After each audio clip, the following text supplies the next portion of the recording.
We continue in the Hall of Faith that's recorded in Hebrews chapter 11. And the writer has taken us on a journey of the who's who of the faithful.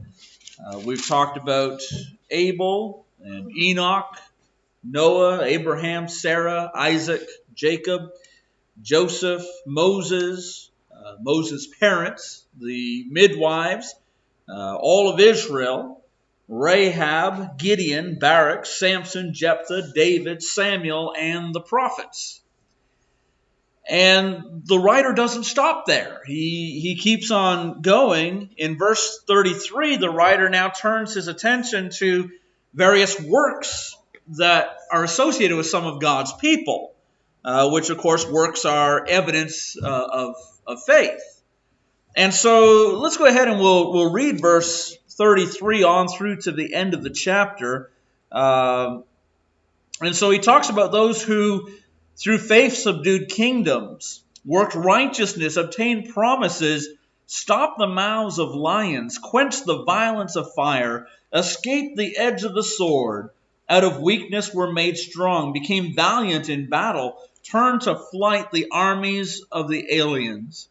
Women received their dead raised to life again. Others were tortured, not accepting deliverance, that they might obtain a better resurrection.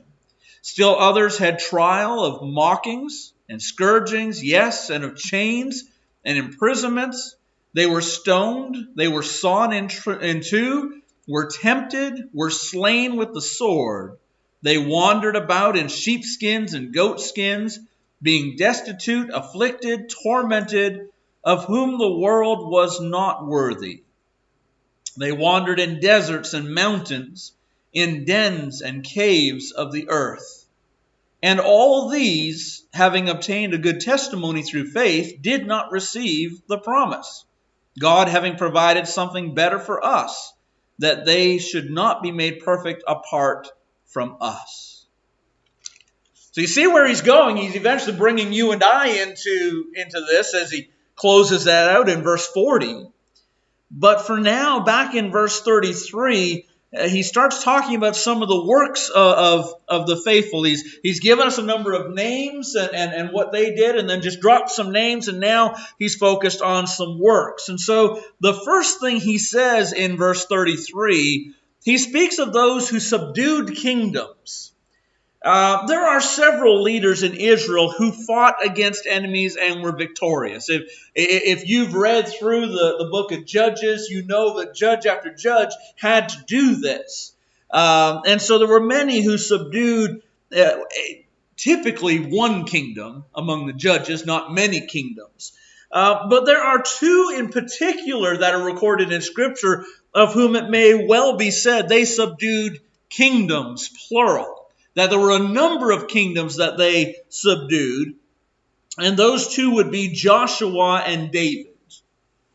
After the death of Moses, Joshua would end up leading Israel into the promised land. And when he is first being commissioned for this and being given the duty of leading the people, what we find being stated to him is this charge: be strong and of good courage, that you may observe to do according to all the law. And in fact, in Joshua chapter 1, that's stated a couple of times for him. And it's also stated back in Deuteronomy for him when Deuteronomy is coming to the close. And so a number of times this is said to Joshua, Joshua, you need to be strong and of good courage. Well, why? Remember the things that Moses went through. And Moses faced a lot of challenges with the people of Israel. There were doubts about his ability to do what God had called him to do. The people were constantly complaining against Moses and doubting that God was going to do what was good for them. The people at times did not listen to Moses. Remember when he gave instruction concerning the manna? And in particular, on the sixth day, they were to take twice as much because there's nothing out there on the seventh day. They didn't listen. The people did not listen to instruction. And at times, in fact, the people wanted to kill Moses. These were a difficult people to deal with. They had temptations from within. Remember, Moses is up on Mount Sinai getting the law from God, and they're down there below creating themselves a god in the image of a golden calf. So there were temptations from within the nation, but then there were also those temptations from outside. Numbers chapter 22 through chapter 26 thereabouts. Remember, Balaam was commissioned by Balak to curse the people. He could not curse them because he had to speak what God would say, but he taught Balak how to make the people fall, and that was to tempt them to play on their lust. And so there were temptations from without. And so this was a very difficult nation to lead. There were times when Moses was overwhelmed and underappreciated. Remember when Jethro, his father-in-law, came to Moses and told him, you're going to burn yourself out if you don't get some help with this. And so commissioned 70 of the elders to help him in dealing with the issues of the people. They just simply were not an easy nation to lead. And so multiple times Joshua is told, be strong and of good courage. Joshua, you're going to need strength. You're going to need courage. But understand all of that needs to link into observing to do according to all the law. Make sure you lead these people in God's way. And so when we pick up with Joshua, we find Joshua leading the people through the Jordan River on dry ground. Remember, Moses had that kind of experience with the people. He led them through the Red Sea on dry ground. Well, Joshua does the same thing for the entrance into the Promised Land. The Jordan River stops up and it's dry ground, and through they go on dry ground. Under his leadership, Joshua would lead them, first of all, to defeat Jericho, chapter 6 of the book of Joshua. And then there's a few other cities around there, Ai being one of them. And then eventually we get the central campaign, Joshua chapter 9, and then the southern campaign, Joshua chapter 10, the northern campaign, Joshua chapter 11. He defeats the kingdoms of Canaan. And so it can truly be said of Joshua, he is among those who subdued kingdoms. He would demonstrate himself to be a man of faith, to love God and to love His will. He indeed was strong and of good courage because he sought to know and to obey what God's will was. And so Joshua, one of those who subdued kingdoms. David, we're skipping forward quite a ways in the timeline of Israel's history to get from Joshua to David. But David would be the next great leader in Israel of whom it could be said he subdued kingdoms, plural. As a teenager, he brought down the giant Goliath. That subdued the Philistines for a time. He didn't do that by his own power. It wasn't because David was a mighty soldier. It's because David had faith in God. He then becomes valiant as a warrior in Israel and has so many successes that you'll recall that the song of the people about his campaigns against the enemies of Israel, Saul has slain his thousands and David his 10,000s. He did that because he was a faithful servant of God. Of course, that caused problems, caused a rift between Saul and David. Saul was jealous, and the jealousy got worse and worse, and eventually Saul made a few attempts on David's life. David did nothing wrong, but Saul was jealous, and so he made a few attempts on David's life. Eventually, David had to flee from Saul's presence or be killed. And so for the rest of Saul's reign, David was on the run. It would be easy when he was on the run just to hide. Find a place and hide. Stay there for a month. Oh, time to leave. Find another place and hide. And just keep on hiding. But that's not what David did when he was on the run. David was busy while he was on the run from Saul, raiding the enemies of Israel and subduing them. The very things that Saul should have been doing as king, David was doing while he was staying away from the king. He was working for God's people and for the Lord. He was subduing kingdoms even before he was king. After Saul's death, David then becomes the new king of Israel. There's some troubles in the first little while with the family of Saul. But eventually, David in 2 Samuel chapter 5, he's accepted as the king of the entire nation. And we get over into 2 Samuel chapter 8, and 2 Samuel 8 gives a summary of his military activities on behalf of the nation. And so what it says in chapter 8 of 2 Samuel, it says, it came to pass that David attacked the Philistines and subdued them. Goes on to say he defeated Moab. Then it says, so the Moabites became David's servants and brought tribute. David also defeated Hadadezer, the son of Rehob, the king of Zobah, as he went to recover his territory at the river Euphrates. He's expanding things right out to the Euphrates River. Understand, God had already promised it to them, but they didn't go get it. And so he's going and working and subduing kingdoms to get the land that God had given to them. David put garrisons in Syria of Damascus, and the Syrians became David's servants and brought tribute. The Lord preserved David wherever he went. He also put garrisons in Edom. Throughout all Edom he put garrisons, and all the Edomites became David's servants. So David reigned over all Israel. That doesn't mean there weren't pagans in the land. There were.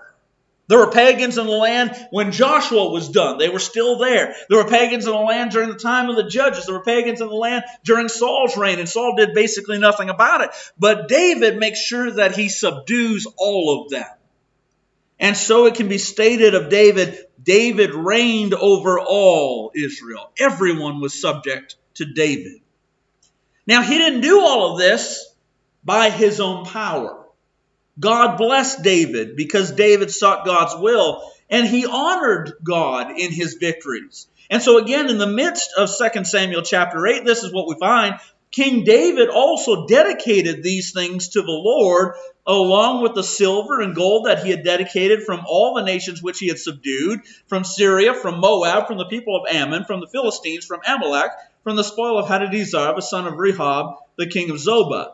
And so he's going out and he's doing all this work and bringing these nations down and subduing them. And in the midst of all that, he is honoring God in what he's doing and making sure that he brings things to the Lord and dedicates them to him. And so when we read those two words, subdued kingdoms, my mind automatically goes to those two, Joshua and David. They both subdued multiple kingdoms in their service to God and through faith. The writer goes on to then say that some worked righteousness. Now let me say this, all of those who were faithful worked righteousness. It would be hard to say that he's writing about someone in particular when he says that, because when God's people are walking by faith, they work righteousness. And faithfulness will beget righteous works, and so this is a summary statement of anyone who's serving God the way that they should. In fact, the word righteous or the derivatives of the word righteous, they appear over and over and over in the Bible, over 540 times. The Bible talks about the need to be righteous. Now understand, some of those are going to be about God and his righteousness. But there's a great emphasis on righteousness. God expects his people to be righteous. Now the key phrase in this, or the key word in this phrase, worked righteousness, is the word worked. They actually have to do something. It's not that they thought about righteousness. It's not that they studied about righteousness. It's not that they talked about righteousness. They actually worked righteousness. And so the word work, this is it from Strong's, to toil as a task or occupation, to be engaged in or with, to commit, to do, to labor for, to minister about, to trade, or to work. Do we toil in righteousness? That's the idea. When we work righteousness, we're toiling in it. It is our job to be righteous. That's an occupation. And so the Christian's occupation, as the writer in Hebrews 11 and verse 33 says, is to be righteous, to work righteousness, to do what is right, to labor before the Lord. But he not only says that they work righteousness, but then he adds into that those who work righteousness, they will obtain promises. Work righteousness, obtain promise. When God makes a promise, he will keep his promise. Over and over through Scripture, we see God making promises. Over and over through Scripture, we see God keeping promises. If he makes a promise that he's going to bless, he's going to bless. If he makes a promise that he's going to curse, he's going to curse. Not all the promises of God are positive promises. There's some negative promises too. But God always keeps his promises. For those who work righteousness, it's great promises. It's good things that he promises. And so the land of Canaan was promised to Israel, and Joshua and the people did what they were supposed to do, and they received it, this land flowing with milk and honey. But before all of that took place, before they actually got in the land, remember, they sent 12 spies to go and check it out. Let's go see this land and check it out. And they come back and they report the land. It's a great land. Lots of good things in the land, but they have giants there. That was the concern. They have giants there. Hear the confidence of Joshua and Caleb. They were 2 of the 12 spies. This is what they said in Numbers 14 at verse 7 beginning. The land we passed through to spy out is a land exceedingly good. If the Lord delights in us, then he will bring us into this land and give it to us, a land which flows with milk and honey. Only do not rebel against the Lord, nor fear the people of the land, for they are our bread. Their protection has departed from them, and the Lord is with us. Do not fear them. They're hearing what the other 10 are saying to the people, and the people are just soaking that up. Oh, it's a great land, but there's giants. We'll never be able to get the land. And Joshua and Caleb say, come on, God said he's going to give it to us. God promised that it was ours. Only do not rebel against the Lord. Don't go against God's promises. Make sure that we work righteousness, and God will give us his promises. You would think that would motivate the people. That hearing Joshua and Caleb and their faith, that the people would be urged to, okay, we're going to go into the land because God is with us and their protection is God and God keeps his promises. You know what happened? They wanted to kill Joshua and Caleb. Joshua and Caleb are saying we can go and we will be blessed in the land just as God said. And they wanted to kill them because we don't want to do that. We're afraid.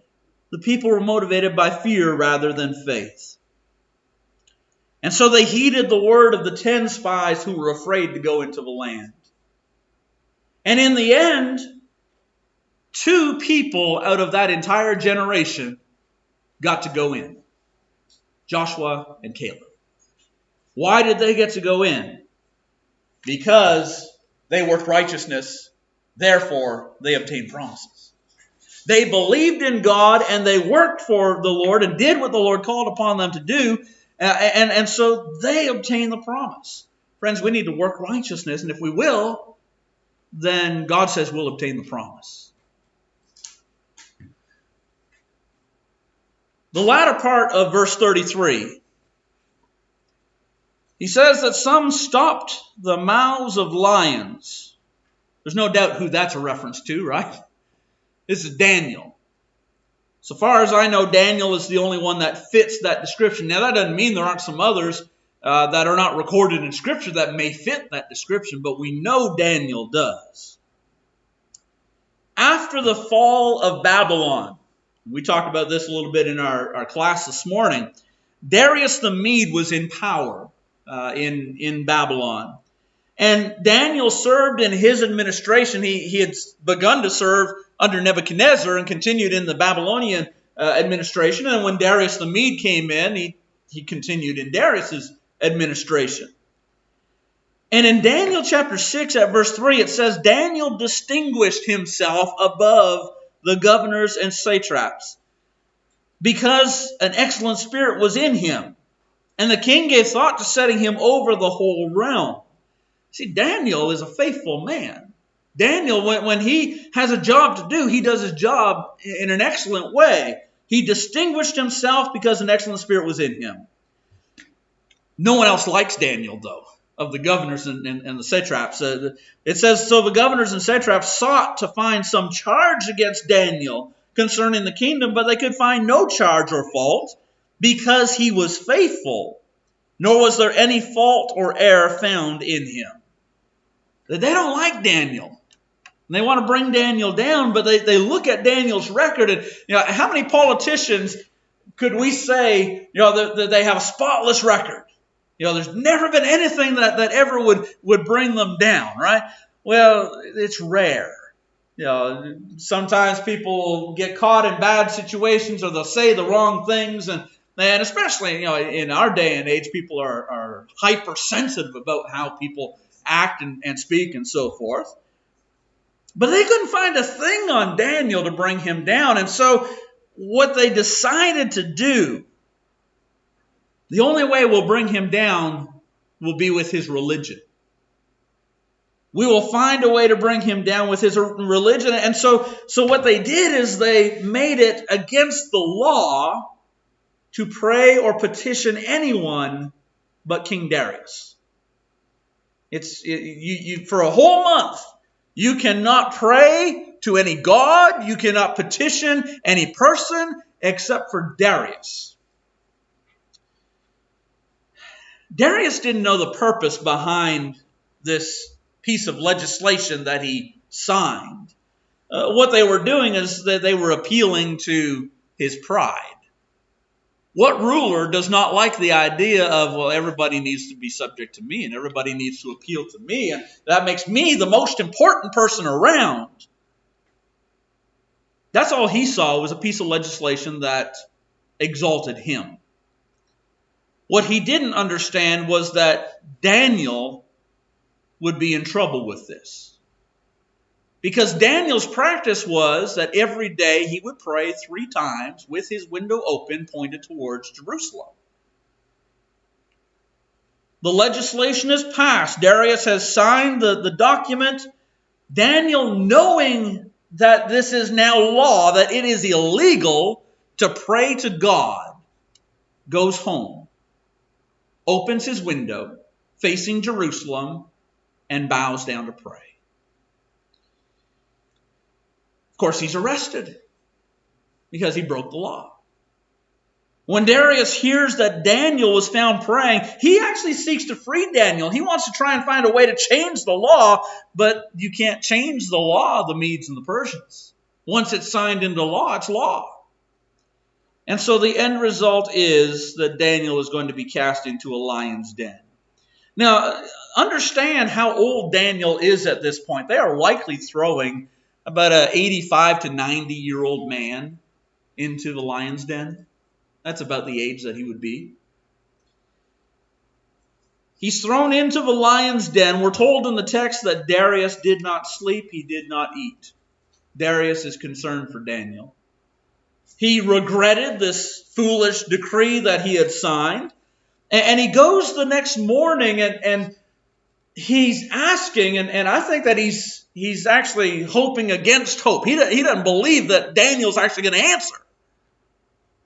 But he asks, Daniel, servant of the living God, has your God whom you serve continually been able to deliver you from the lions? Sure is a good thing that Daniel served the living God rather than all those dead gods that the pagans served. Because Baal couldn't have done a thing for Daniel. Daniel replied, my God sent his angel and shut the lions' mouths so that they have not hurt me, because I was found innocent before him.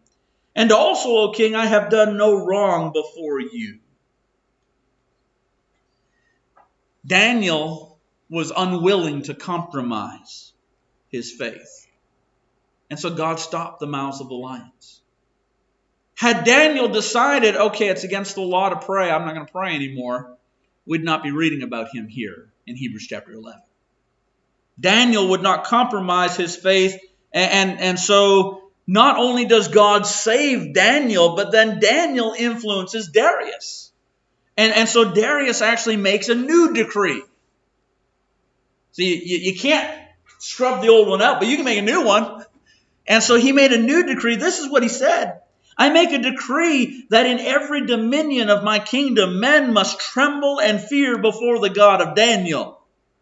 For he is the living God and steadfast forever. His kingdom is the one which shall not be destroyed, and his dominion shall endure to the end. He delivers and rescues, and he works signs and wonders in heaven and on earth, who has delivered Daniel from the power of the lions.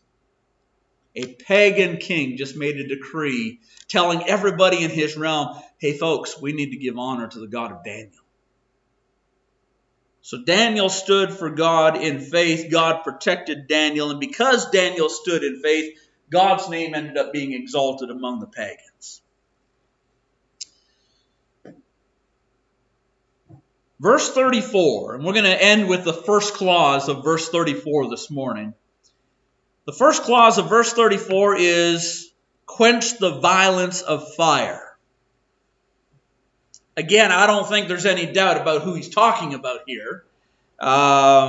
Still in Babylon, but several years before Daniel was thrown into the lion's den, his friends Shadrach, Meshach, and Abednego found themselves in hot water.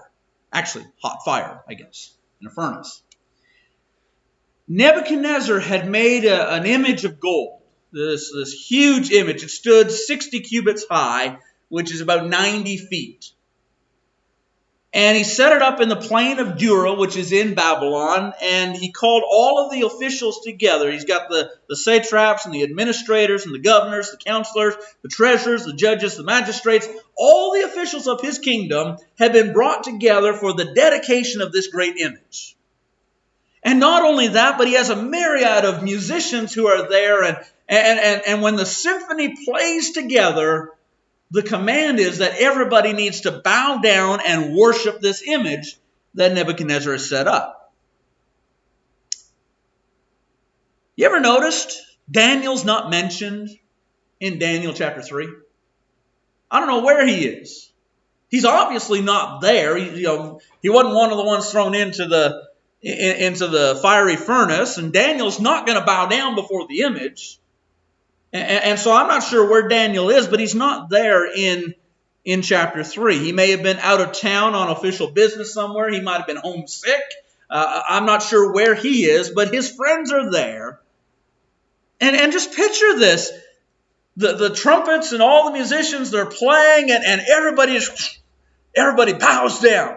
You look across the whole plain of Dura, and all you see is people's backs, except for 3 guys who are still standing up. They stick out. And others are looking at them like, guys, get down, get down. They're not going to get down. They are not willing to bow down to this image. Remember, the command was they were to bow down and worship the image. They can't do this. Nebuchadnezzar's told that they refuse to worship the image that he had set up, and he's furious. He does decide, though, because Nebuchadnezzar likes Shadrach, Meshach, and Abednego. He likes these 3. And so he's going to give them another chance. We'll try the whole thing one more time. And I don't know if he brought everybody back together again, or it was just Shadrach, Meshach, and Abednego brought out in front of the image. I'm not sure exactly what the king had in mind. But we'll try it again, and if you bow down, then everything's okay. And they made it clear to the king, we will not bow down.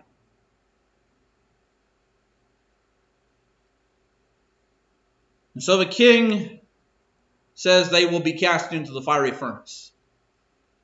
He has it heated up exceedingly, more than what it would normally be. In fact, the furnace is so hot that the people who were charged with casting Shadrach, Meshach, and Abednego into the furnace actually died in the process. They didn't go in the furnace themselves. They're outside, but the heat is just so extreme that they died trying to execute these 3 men. Nebuchadnezzar, he's in a position where he can actually see into the furnace. I suspect likely there was a some kind of a throne set up high enough that he'd be able to view in. And when he looks in, he counts 4 men in there. And just to make sure, he asks those that are around him, did we not cast 3 men in there? And it's confirmed for him, yeah, we cast 3 men in. I see 4 men. We cast 3 men in and they were bound. I see 4 men who are loosed and walking around. And listen now to what he said. And the appearance of the 4th has the form like the Son of God. Don't read too much into the statement. I think there's some good in that statement. There's some translations that would render it like the Son of the gods. I don't know that he specifically believes or knows about Jesus. I think that's who was there. That it's the pre-incarnate Christ who's with them. That's the angel of the Lord that appears multiple times in the Old Testament. But he acknowledges there is a deity in there. It's not just the 3 men. There's somebody else who's there who loosed them, and they're all walking around with this one. And so eventually he commands that they be brought up out of the fire. When they come out, only 3 come out. The 4th one isn't there anymore. He's gone. They don't need him to be with them now. But they come out and their hair is still as it was. Their garments are still as they were. They're not seared. They don't smell like smoke or like fire. Just they're loosed and they're fine. And so he makes a decree. Here's his decree. He says, "Blessed be the God of Shadrach, Meshach, and Abednego, who sent his angel and delivered his servants who trusted in him. And they have frustrated the king's word and yielded their bodies that they should not serve nor worship any god except their own God. Therefore, I make a decree that any people, nation, or language which speaks anything amiss against the God of Shadrach, Meshach, and Abednego shall be cut in pieces, and their houses shall be made an ash heap, because there is no other God who can deliver like this." Sure, a good thing that they served the true living God and not Baal, because Baal could not deliver. But again, we've got the faith of these 3 young men, and because they stood in faith, literally stood in faith and would not bow, they got the attention of the pagan king, who then got the attention of his entire realm focused on God. That's one of the neat things about the time of the captivity. Nebuchadnezzar makes a decree for all of his people about the one true God. Darius makes a decree about the one true God for all of his people, and Cyrus makes decrees about the one true God for all of his people.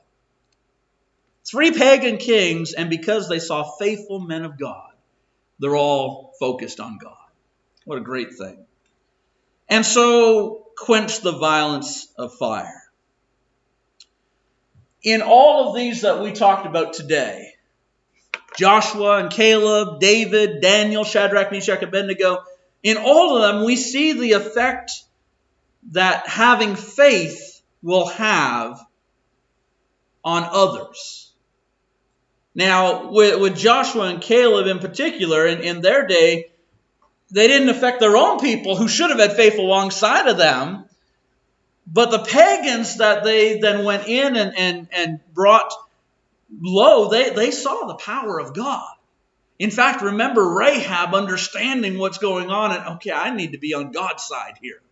And so their faith affected people that were around them. Daniel, Shadrach, Meshach, Abednego, their faith affected pagan kings, so that pagan kings made positive decrees about the God of Israel.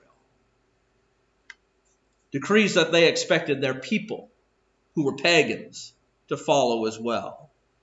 And so in these people we talked about today, let's understand that if we will stand in faith, we will affect others. Some are going to be upset and going to want to kill us, like Joshua and Caleb had. They're not going to like what we're saying, and they're going to want to do harm, or going to want to discount us. But others are going to see our faith and be affected positively by that. And so let's stand in faith. You and I may not be in these particular circumstances. We may not have the opportunity to subdue kingdoms. We will have the opportunity to work righteousness. All of God's people have that. And we will be able to obtain promises. We may not be cast in lions' dens or thrown in fiery furnaces. But every day God gives us opportunities to demonstrate our faith so that we can affect others for good. And so let's be sure that we go and do that. If we can help you in your walk with the Lord today, we'd love to do so. We'd love to be praying with you if there are things of concern that we need to be praying for. We would love to sit down and open our Bibles up, and if there's things we need to study to help in our faith, then let's do that. Whatever the need, let's help and encourage one another so we're ready to meet the Lord, and we're what God wants us to be in this world, and able to affect and influence others for the gospel's sake as well. And so if we can help you in any way, let us know as we stand together and sing.